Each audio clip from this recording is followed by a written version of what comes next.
Olá, bem-vindos aí, prezados alunos do curso aí de Mecânica dos Sólidos, né?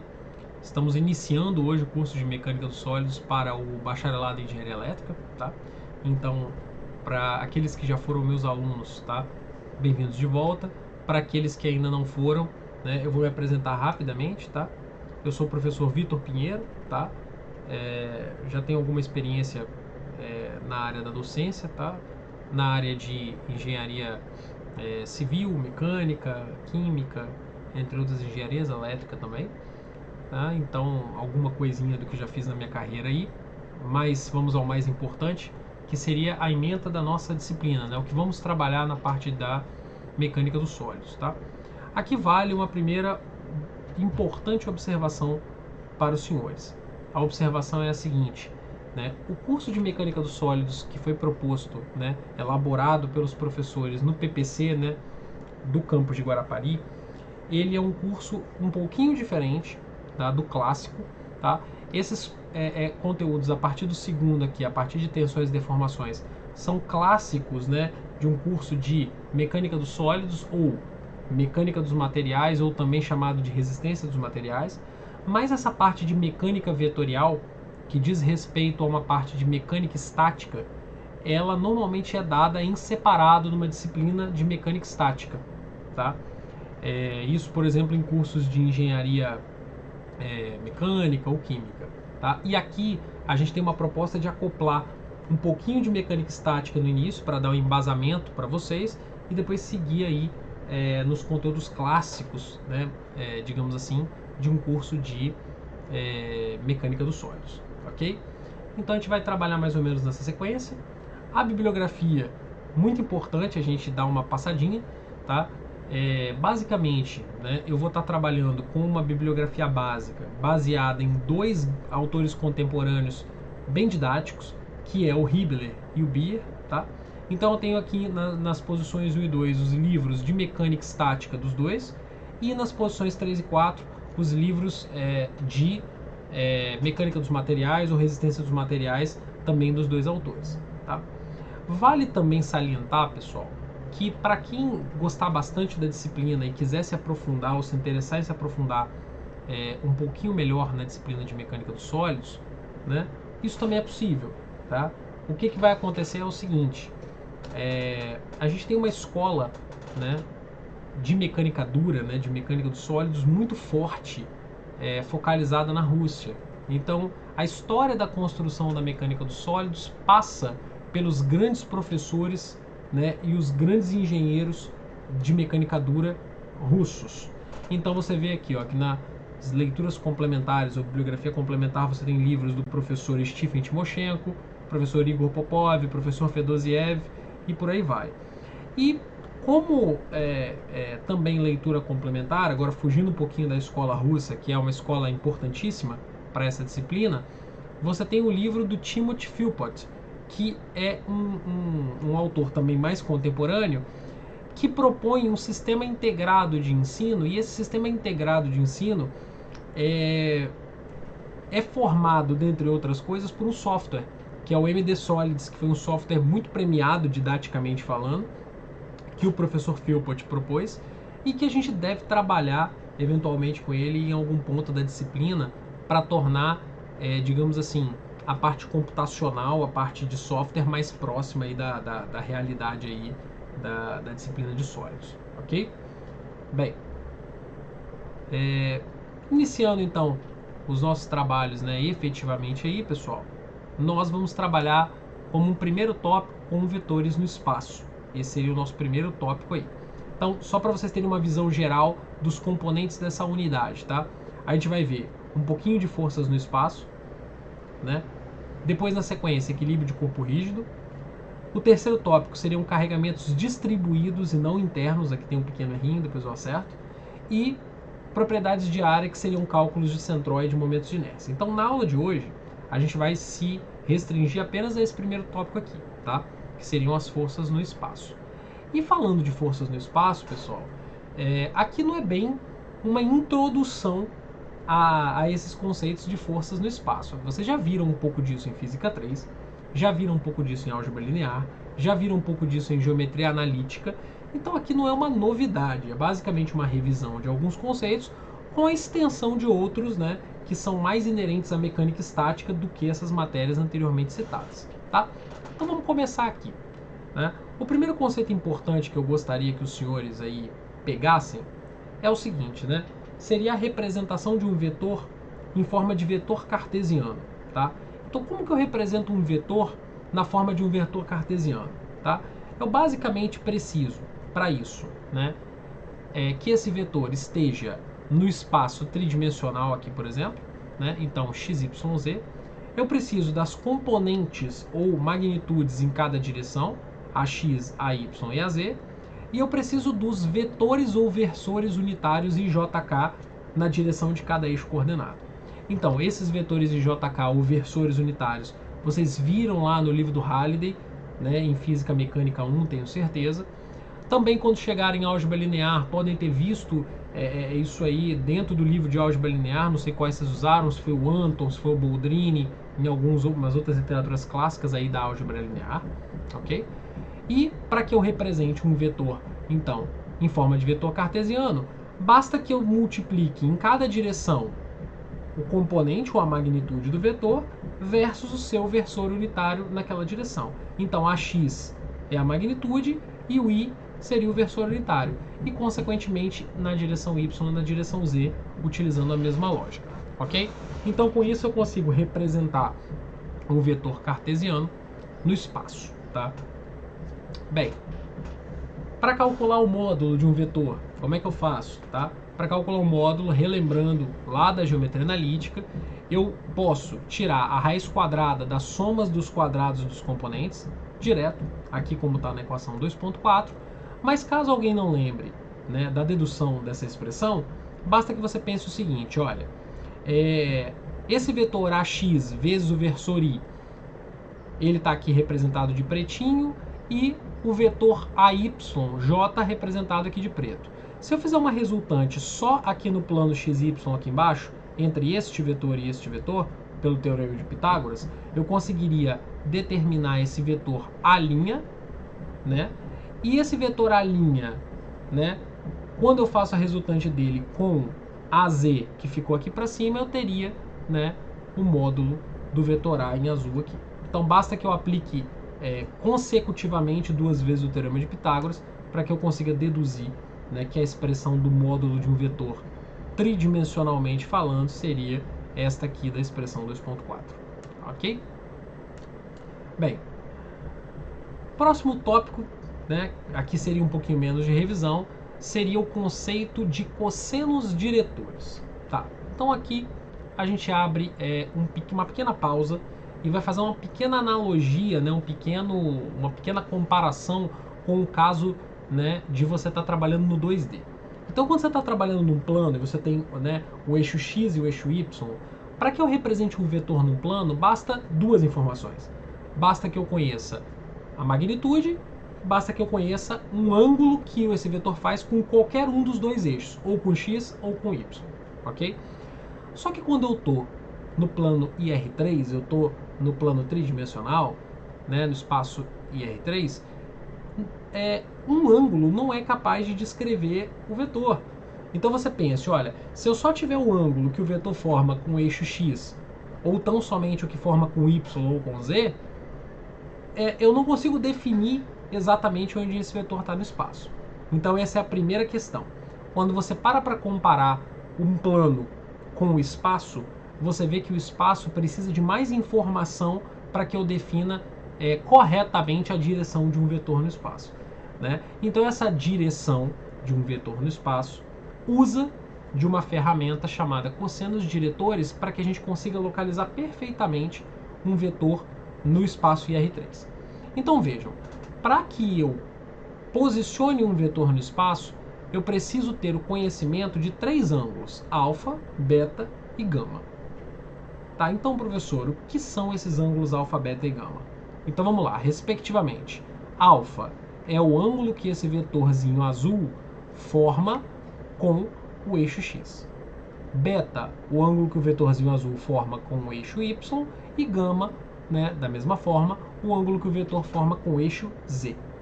E como que eu calculo esses ângulos? Então veja bem, os chamados cossenos diretores ou cossenos desses três ângulos são calculados da seguinte forma, conceitualmente falando. Eu pego a componente naquela direção x e divido pelo módulo do vetor. Se eu fizer essa divisão aqui, perdão, se eu fizer essa divisão aqui, eu terei o cosseno do ângulo alfa. Se eu pegar o AY e dividir pelo módulo do vetor, o cosseno do ângulo beta, e assim, igualmente, para a direção z, para calcular o cosseno do ângulo gama. Ok? Então, os cossenos diretores, eles têm a função de definir, de certa forma, de forma indireta, a direção do meu vetor no espaço. Tá? Então, daqui a pouquinho a gente vai ver como é que a gente usa isso aqui melhor, tá? Os ângulos variam de 0 a 180 e, portanto, os cossenos eles podem ser positivos ou negativos. Então, fiquem atentos a isso, porque qual é a diferença de um ângulo positivo ou negativo? Significa que o vetor está fazendo um ângulo com o sentido positivo daquele eixo ou com o sentido negativo daquele eixo, tá? Então, já abram a cabeça para isso aí. Bem, sabido o que é um cosseno diretor, né, ou cossenos diretores em cada direção, a gente vai para um conceito já importante também na mecânica estática, chamado de vetor unitário. Tá? Então, pessoal, é o seguinte, o que seria, né, um vetor unitário numa determinada direção, ou vetor unitário na direção de um determinado vetor? Tá? Então, pense o seguinte, pense que eu tenho um vetor A, esse vetor em azul, e que eu pegue o vetor A na escrita de vetor cartesiano, com IJK aqui, que é esse A em negrito, e eu divida esse vetor A pelo seu módulo. Tá? Isso aqui é um conceito que foi aprendido com certeza também lá na geometria analítica. Tá? Você já aprende vetor unitário na geometria analítica. Tá? Então, se eu pegar um vetor em notação cartesiana, que está aqui, escrito aqui dessa forma, e dividir pelo módulo, eu vou ter o seguinte, cada componente dessa aqui, a x, a y e a z, ficará, consequentemente, dividida pelo módulo. E aqui, nessas divisões aqui, aparecem os cossenos diretores. Ou seja, a escrita de um vetor unitário U na direção de um vetor A só depende de eu saber os cossenos diretores, ou seja, de eu saber os ângulos de direcionamento daquele vetor.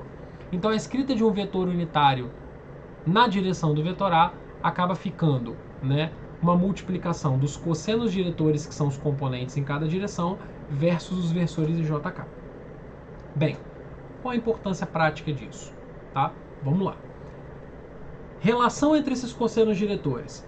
Se esse vetor UA é um vetor unitário, então eu posso aplicar a expressãozinha do módulo nele. Então vamos relembrar rapidinho aqui, ó. Expressãozinha do módulo é essa aqui, só que os componentes são os próprios cossenos diretores. Na hora que eu uso essa expressão aqui e eu sei que o módulo do lado de cá é unitário, ou seja, igual a 1, eu consigo deduzir, fica como dever de casa para vocês deduzirem, essa expressãozinha aqui que correlaciona os cossenos diretores. Ou seja, vamos lá, galera, esquecendo um tiquinho a matemática e voltando para o conceitual. Por que é importante essa expressão? Porque se eu tiver dois desses ângulos, é só eu entrar na expressão e calcular o terceiro ângulo. Então essa é basicamente a importância prática disso. Então, se o camarada me der dois ângulos, eu consigo calcular um terceiro e, portanto, eu consigo travar a direção espacial do vetor, né, no espaço IR3. Bem, na sequência, aquele conceitozinho de vetor unitário na direção de um determinado vetor serve para que você tenha uma escrita diferente do vetor A. Então veja, se eu pegar o vetor A, multiplicar o módulo desse vetor pelo vetor unitário na direção dele, eu consigo escrevê-lo desta forma. E essa é uma forma muito prática de escrever o vetor A. Agora, para que a gente confira se isso aqui é verdade mesmo, basta que eu pegue, né, o conceito de vetor unitário numa direção, formado pelos cossenos diretores. Na hora que eu multiplicar por A, esse A vai ficar multiplicando aqui cada cosseno. E se eu lembrar que o cosseno é o componente dividido pelo módulo, na hora que eu multiplicar aqui, os módulos irão se anular e a gente volta à escrita clássica de um vetor cartesiano. Ou seja, a gente acabou de comprovar nessa box da equação 2.9 que essa escrita de um vetor como sendo o seu módulo vezes o vetor unitário na sua direção é uma escrita válida e matematicamente perfeita, ok? Beleza? Bem, vamos indo lá. Forças resultantes do espaço. Vamos avançar um pouquinho mais, tá? Pense o seguinte aqui, pessoal. Pense que eu tenho um vetor, né? Olhando já para a figurinha aqui do lado direito. Tem um vetor A e tem um vetor B, ok? E eu quero calcular a força resultante, né? Ou o vetor resultante da soma desses dois vetores. Aqui tem algumas escritazinhas. Por exemplo, aqui está dizendo, por exemplo, que a adição de dois vetores é simplificada se a gente está na notação cartesiana. E ele fala aqui, por exemplo, ou subtração. Eu gostaria de lembrar para vocês que subtrair é somar com um número negativo. E que dividir é multiplicar por um número fracionário. Ou seja, na verdade, a subtração e a divisão foram termos criados só para ensinar. Ou seja, são termos didáticos. Mas, na verdade, não existe subtração e não existe divisão. Existe soma e multiplicação. Ok? Bem, então o que acontece? Vamos supor que eu tenho um vetor A escrito como vetor cartesiano, aqui, em termos dos versores ijk e das suas componentes, ax, ay e az, tal como o vetor B. Se eu quiser somar esses dois vetores para achar uma resultante, tá? Lembra como é que você fazia lá para você achar um módulo em duas dimensões? Você aplicava o teorema de Pitágoras, ou tinha que decompor cada componente em cada eixo e somar? Aqui não. Aqui, se os vetores estão representados assim, basta que eu some na direção I do versor I as componentes do AX com a do BX. Aí vai ficar uma componente resultante. No J, eu somo AY com BY.